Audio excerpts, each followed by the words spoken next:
Had a busy day this July 7th.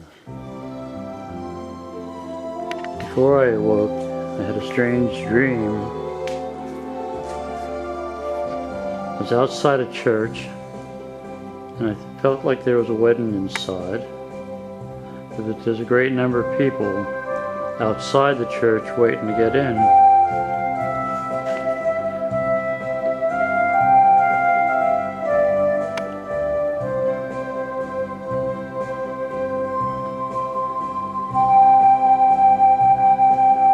I normally sit in the back of the church, where I like to be.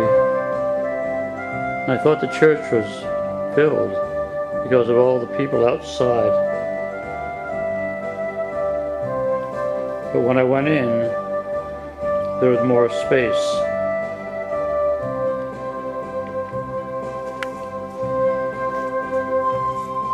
And I ended up walking down to the front pew, as the other ones on that side were full. And in the pew before the very front one, there was a very large man. And I wondered who that might be. I felt it was somebody. I was wondering whether it might be Lee, who was supposed to come out here for the last couple of months and call me up every 3 weeks and say he's coming out from Kentucky, but never got here. I wondered whether it might be the brother of one of the choir members, Michael, who passed on last July 30th.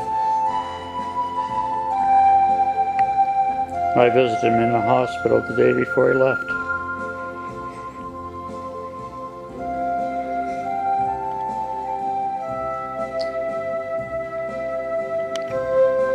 And over to the right side was a young child, a male child, who I did not recognize.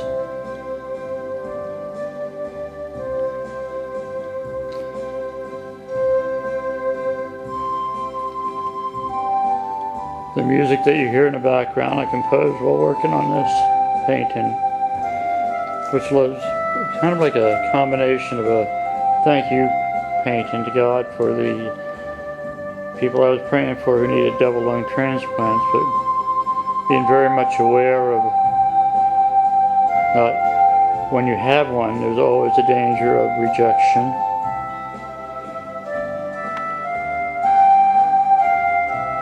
And so I was praying that they both would do well. There were two young ladies. One of them received the double lung transplant. Within a couple days, her body rejected it, and she had a second one. That was young Sarah Murnagan. And out of desperation, they took lungs from somebody who had pneumonia. The young lady is 10 years old from Philly, and she's doing well, improving every day. But it's a slow process.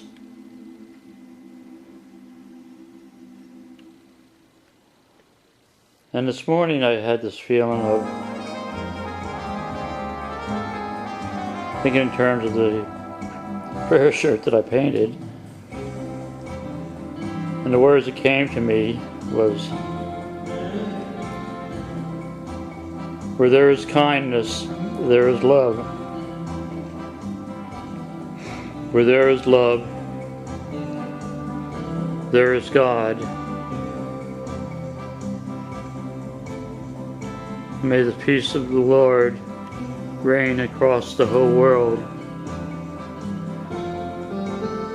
There are many ways that different people worship the Lord. Let's go back to the children of Abraham as a primary example.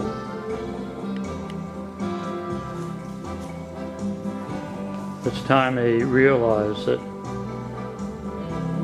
Abraham's God is the one that we all worship, though we may call him by different names. I have a calling to, which I've had for a number of years, to promote Christ's commands of love. Loving God most of all with all your heart and soul, and love your neighbor as you love yourself. And the new commandment Love your neighbor as I have loved you. Counts God's love is unlimited, and His forgiveness is too.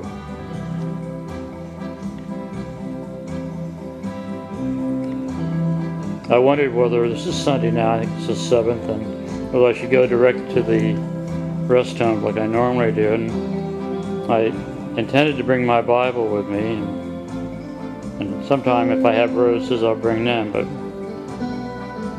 my thought was that there would be passages of the Bible that would be the roses of the day. But at the same time, I didn't have the Bible with me, so I went home and I did a lot of work on this painting. And it's coming along quite well.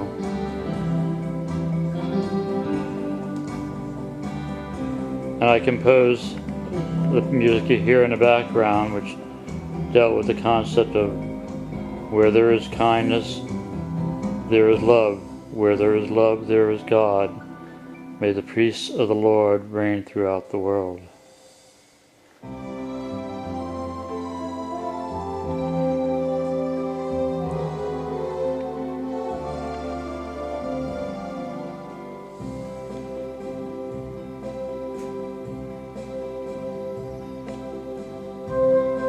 This song dealt with dawn and the rising of the sun, which I kind of portrayed in this painting. It's my intention to put a sailboat out in the distance with spinnakers running, a spinnaker, and maybe put my song, The Vessels of the Living, which was written to encourage organ transplants. I came up with this concept that I don't regard as my own, but that when people donate their organs, they're doing what Jesus asked His disciples to do, to go out and heal people. Every organ donor, when they make donations, has this potential of saving 8 individual lives. There are too many people who wait for transplants who never get them because they die before they can. It's my hope that those who get them will serve the Lord in their own special way.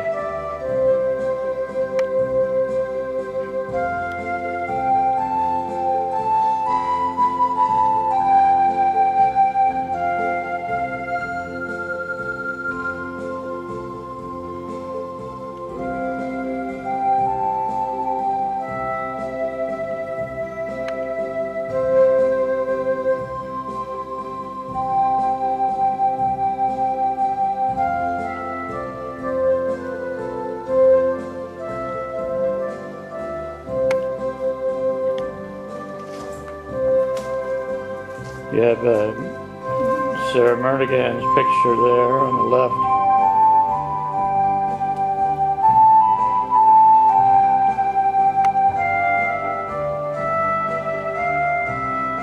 And Tony and his wife Cassandra. My good friend Reuben. My son Jonathan, and Jonathan across the street, who's autistic. My granddaughter and my daughter-in-law's mother holding her, Kyabella and Sasha. A lovely couple from India who have the same room, share a room with George at Carmel Hills.